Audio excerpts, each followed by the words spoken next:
Okay, it'll be helpful at this point in the video series to take a step back and review some of the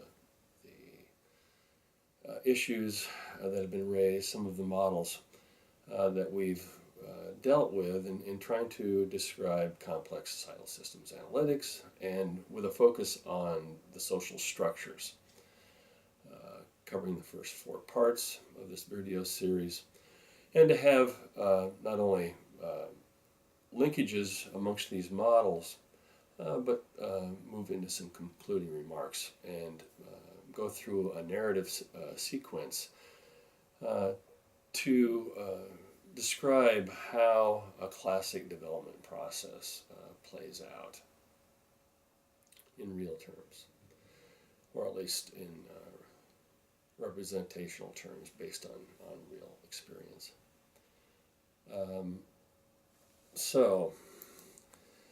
We've used 2 modeling techniques in these first 4 parts. The opening modeling technique was using spheres, although they looked like circles because of the difficulties in representing geometric objects in media format. But this first model of a complex system at an early stage of development is really a sphere, and it's comprised of smaller spheres that are linked.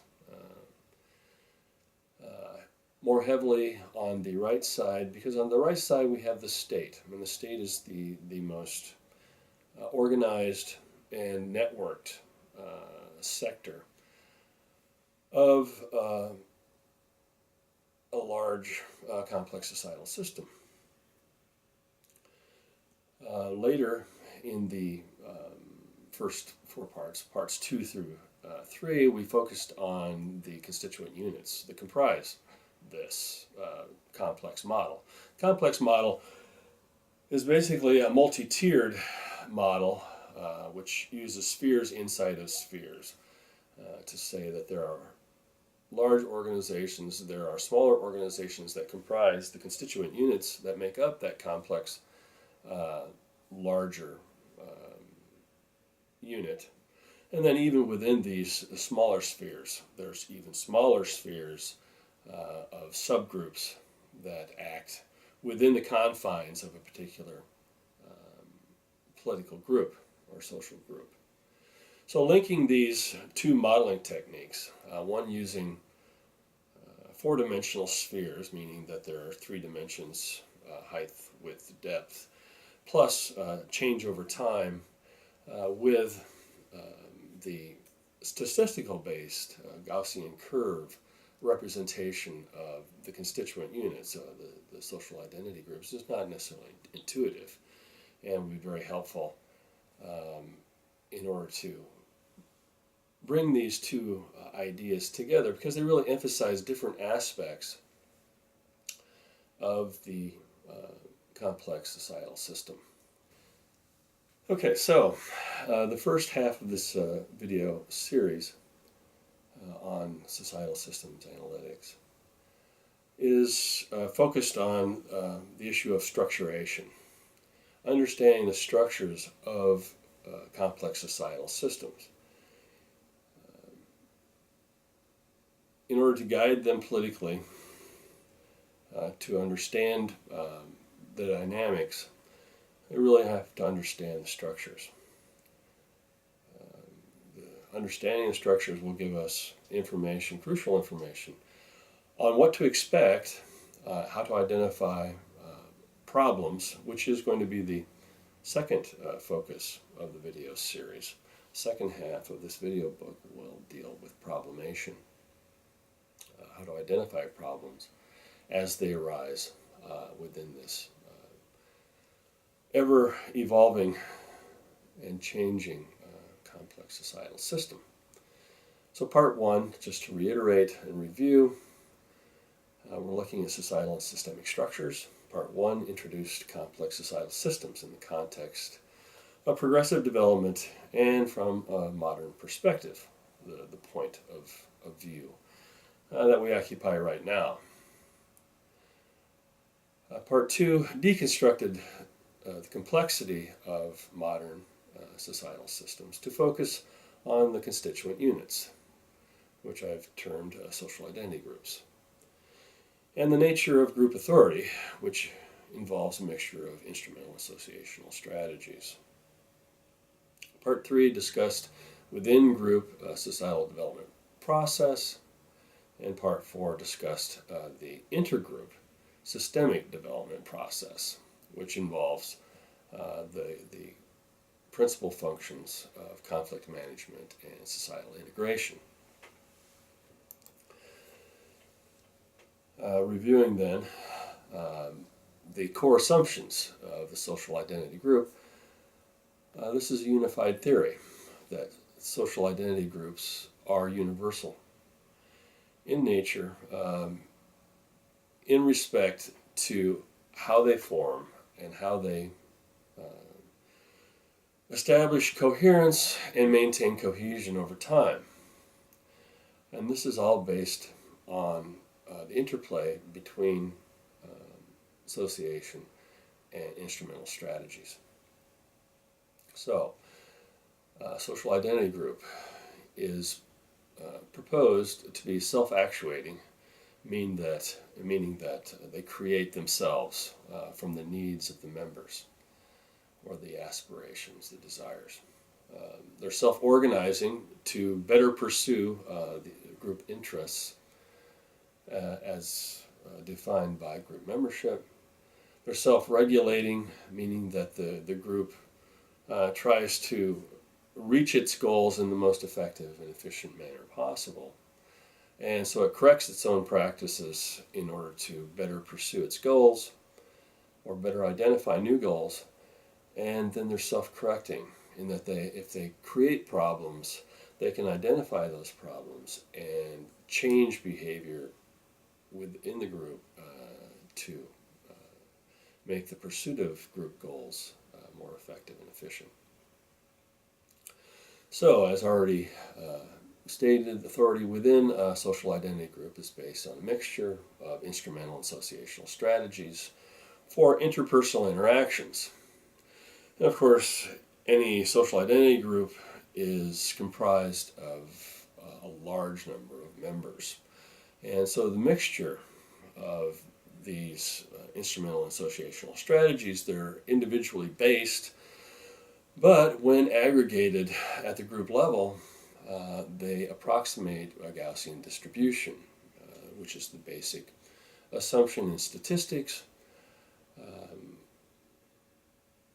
which proposes that there's a normal distribution of these strategies within the group, and that there's a trade-off between the two strategies, meaning that you can pursue instrumental strategies, but the more you pursue instrumental strategies, the less potential you have for pursuing associational strategies and vice versa.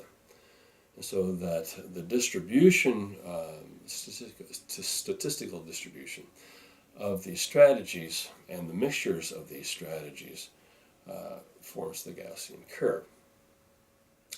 Individuals will form multiple linkages and join associations in pursuit of interests.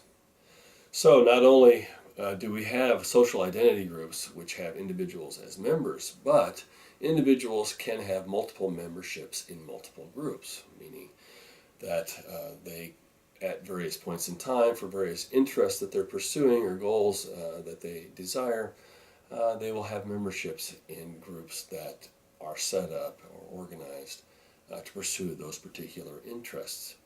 And so as a process of development, individuals will tend to form memberships in more groups, and this adds to the complexity but also the resilience of complex societal systems, especially as individuals can shift input and loyalty to various groups depending on the salience of political interests and circumstances in which those interests are pursued.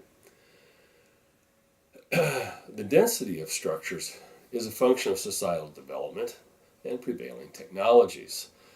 That there is a ceiling on the number of associations, type of associations, the densities of linkages, the amount of activity that can occur as a result of the level of development, what's available, how many linkages, how many associations have been formed, what new interests emerge, how these interests can be organized.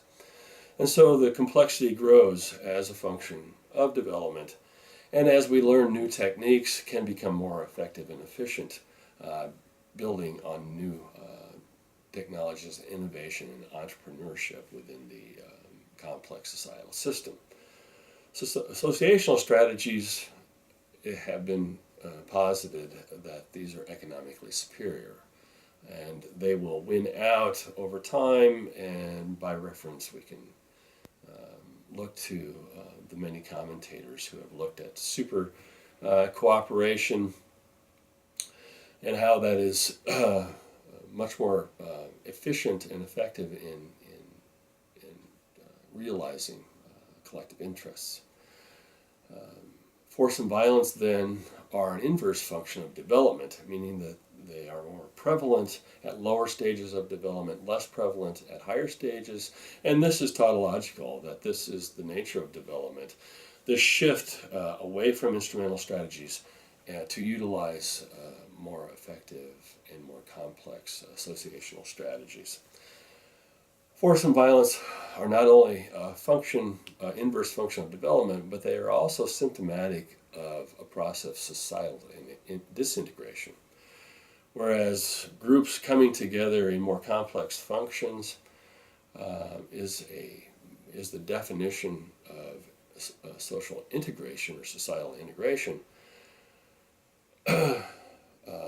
societies do break down.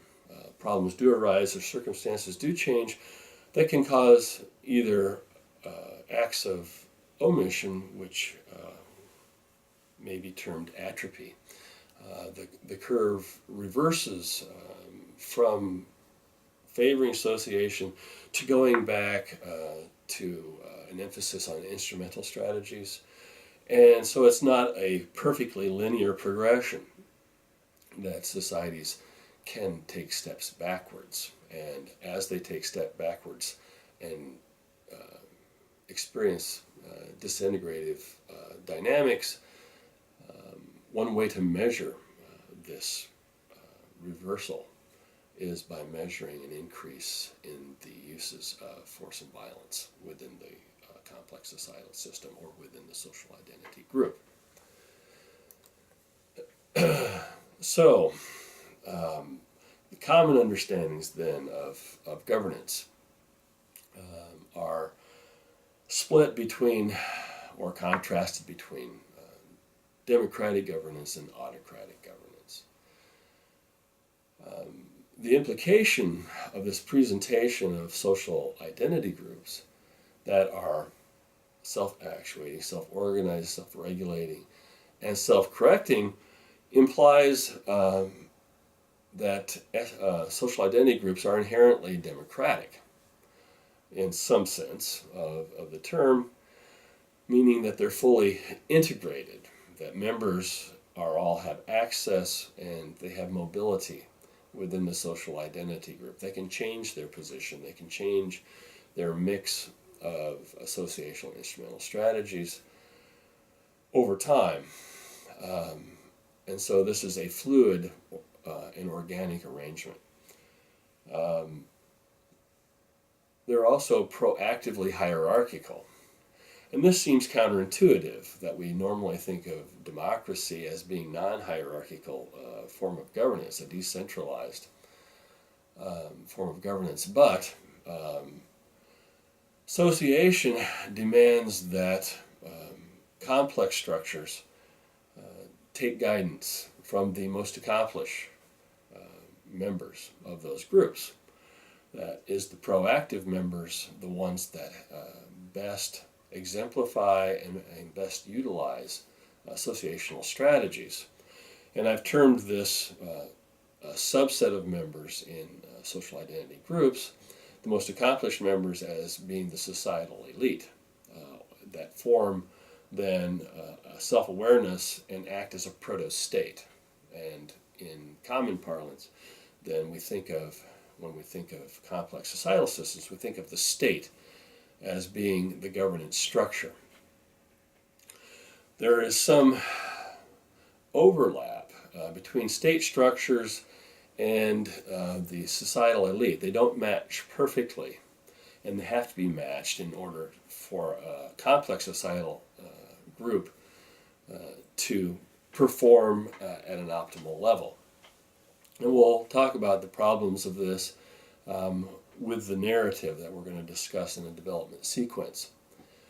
The question arises that if social identity groups are inherently democratic, meaning that they are fully integrated and working cooperatively towards common goals, how do we explain the historical predominance of autocratic governance? How does autocracy, autocratic authority, factor in to this representation not only of social identity groups but of complex societal systems?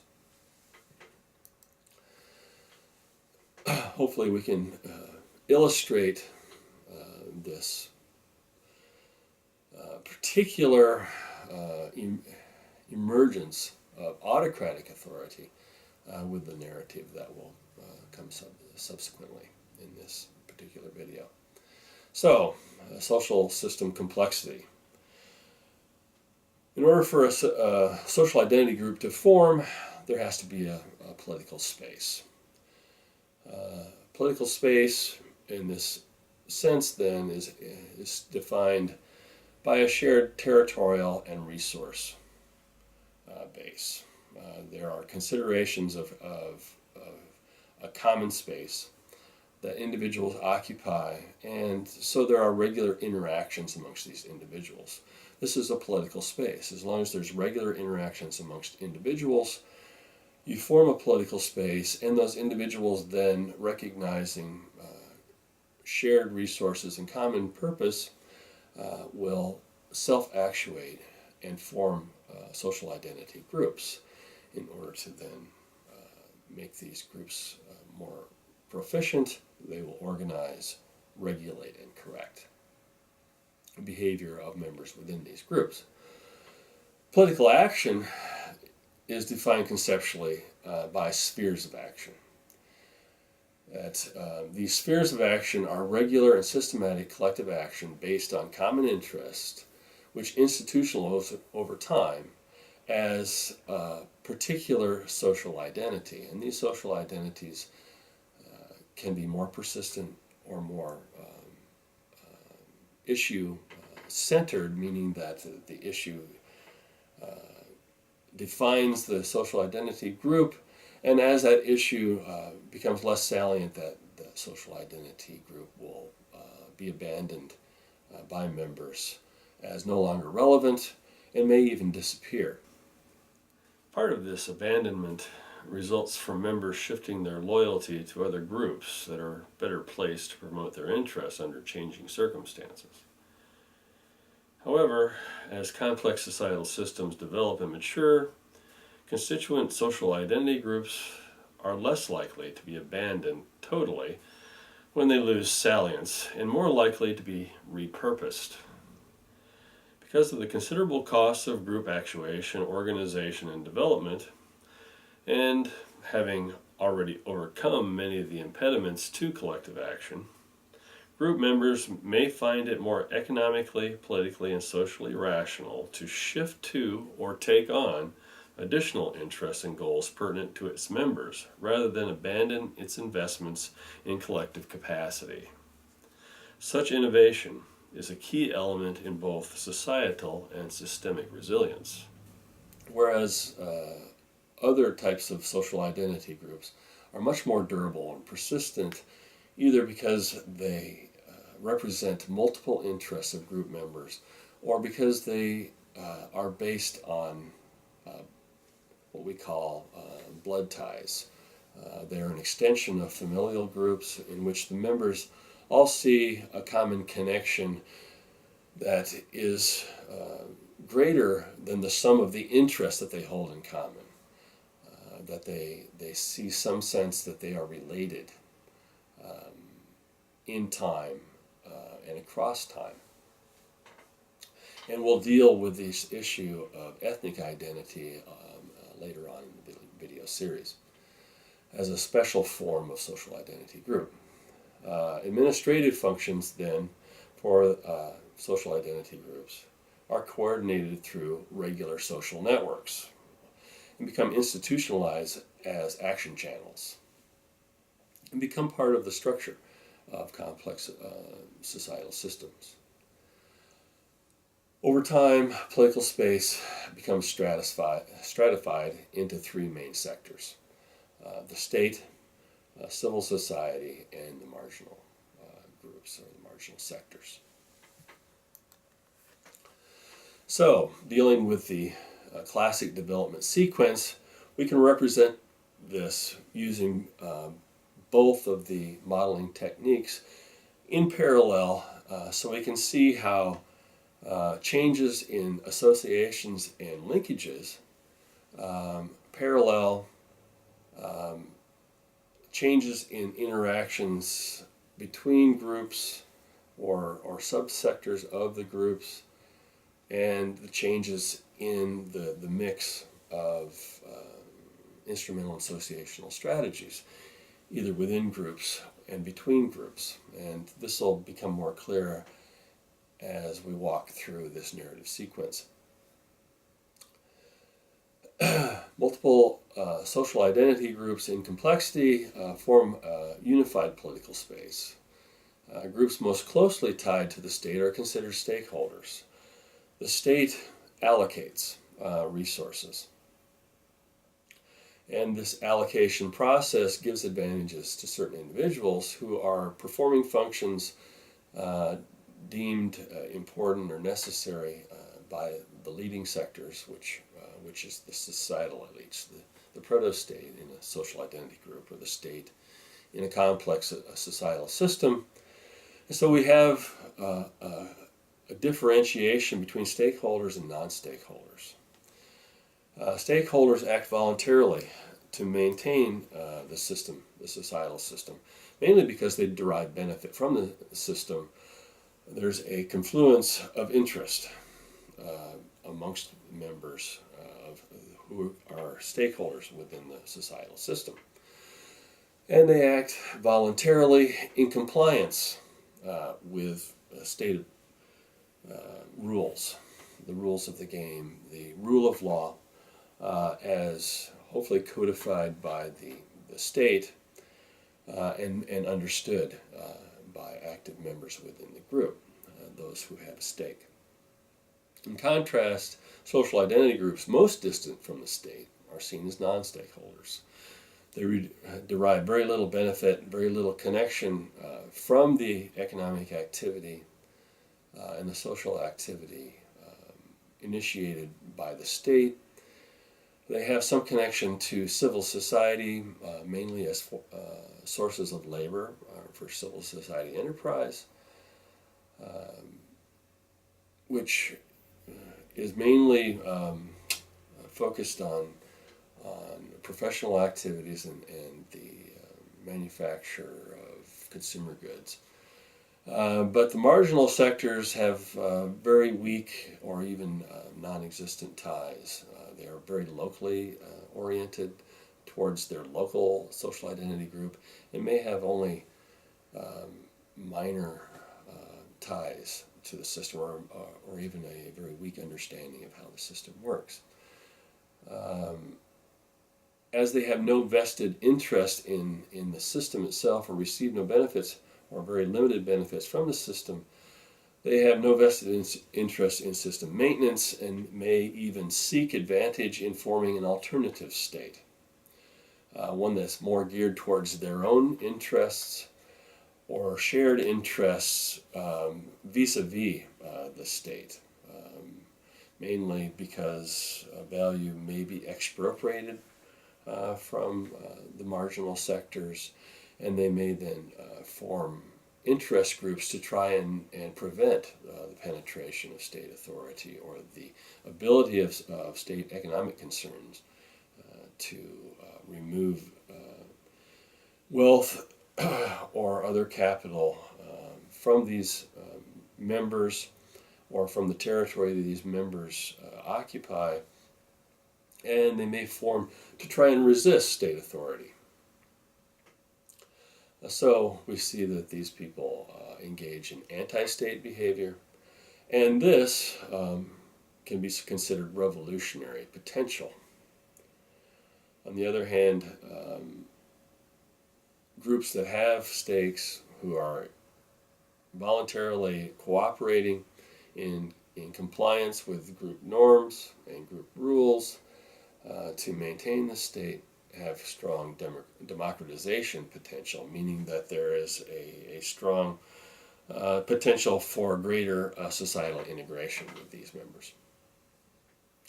Democratization then proceeds in the classic development process, as pointed out in the intervening, or the second diagram in this complex societal system series, through selective or progressive enfranchisement.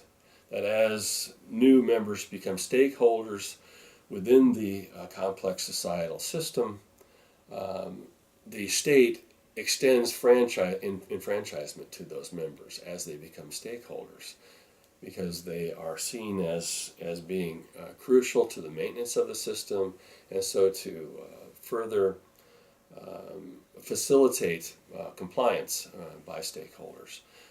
Enfranchisement within the system kind of solidifies the nature of this relationship, and especially the social networks and associations that are formed by this emerging civil society. In the next stage of development, as the complex societal system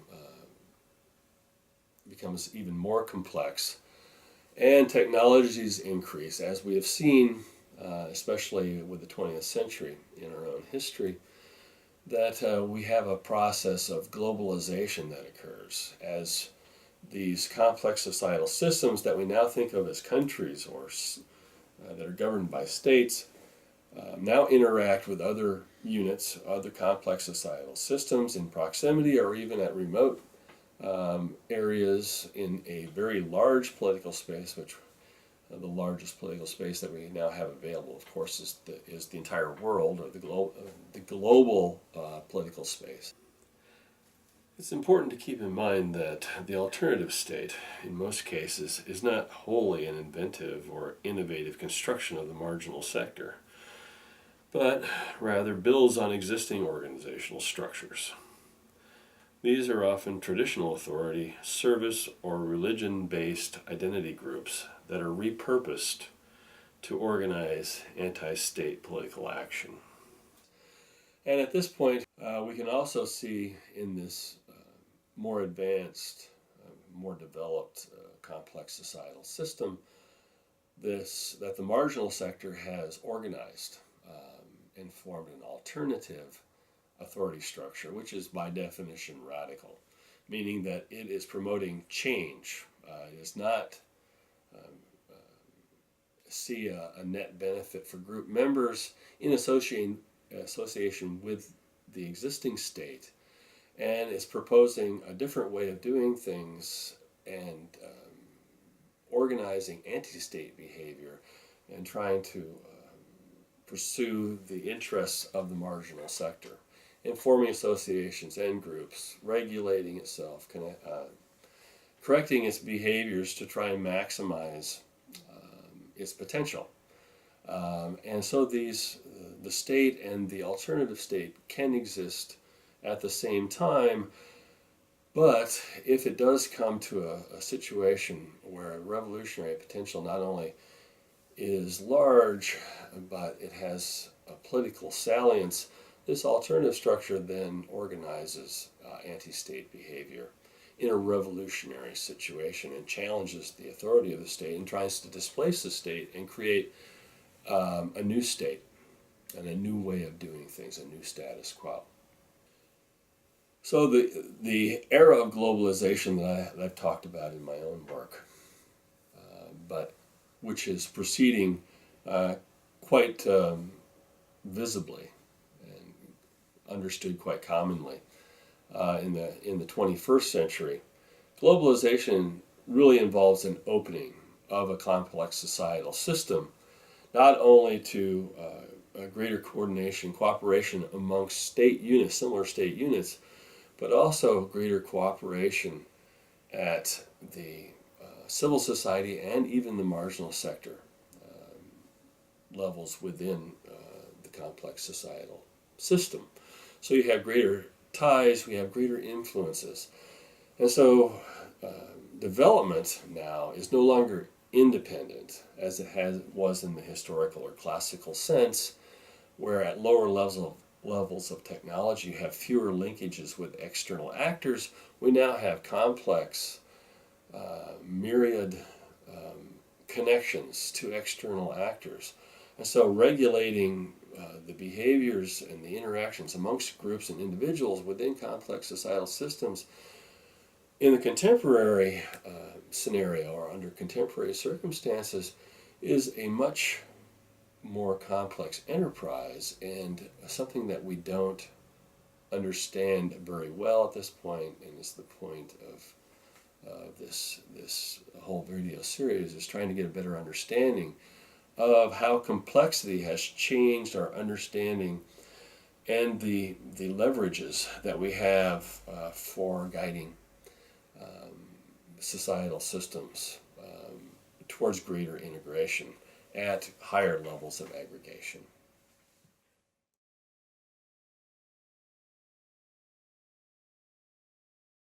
Okay, so in the simplified version of complex societal development, we presumed an inherent unity or unitary identity that is congruent with a given political space.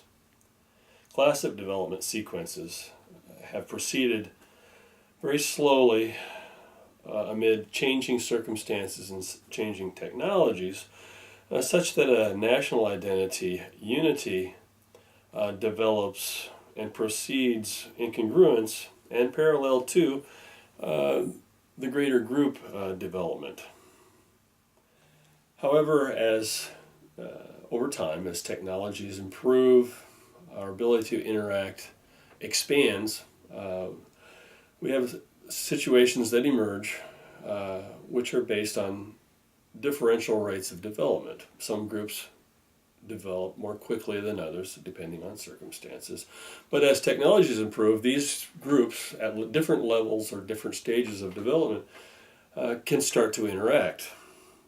And this creates another pressure where technologies are actually leading group development rather than being a product of group development. And in these circumstances, we can actually find situations where established social identity groups and even complex societal systems can be put in a situation where they either are expected to or find it advantageous to merge into a larger aggregation.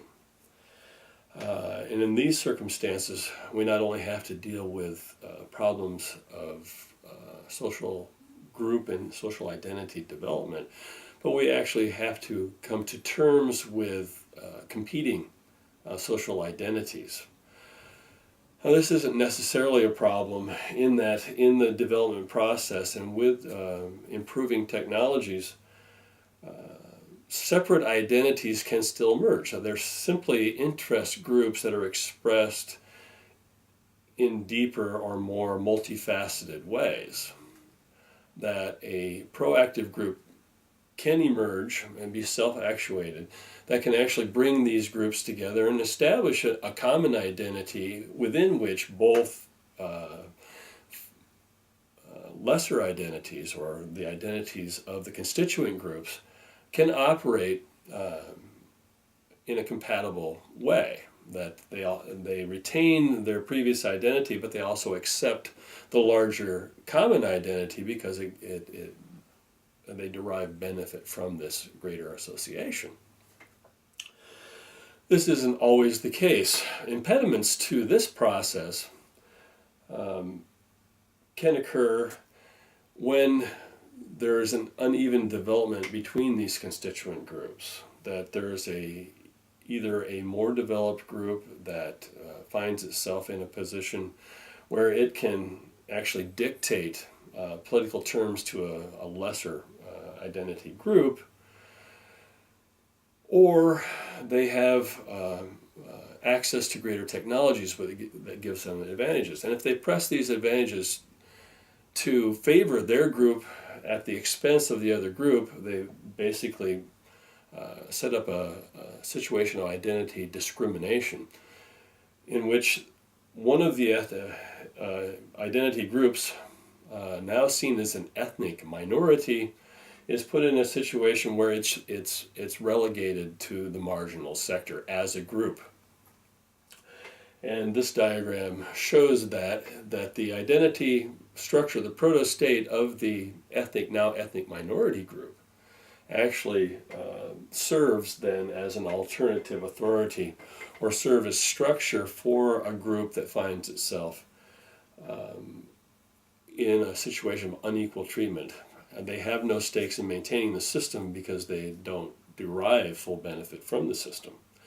And this creates a non-stakeholder situation and a rebellion dynamic that's very similar to revolutionary potential, but instead of being expressed as a revolutionary potential, although it may be, it's more commonly expressed as a separatism potential, meaning that this social identity group, this ethnic minority,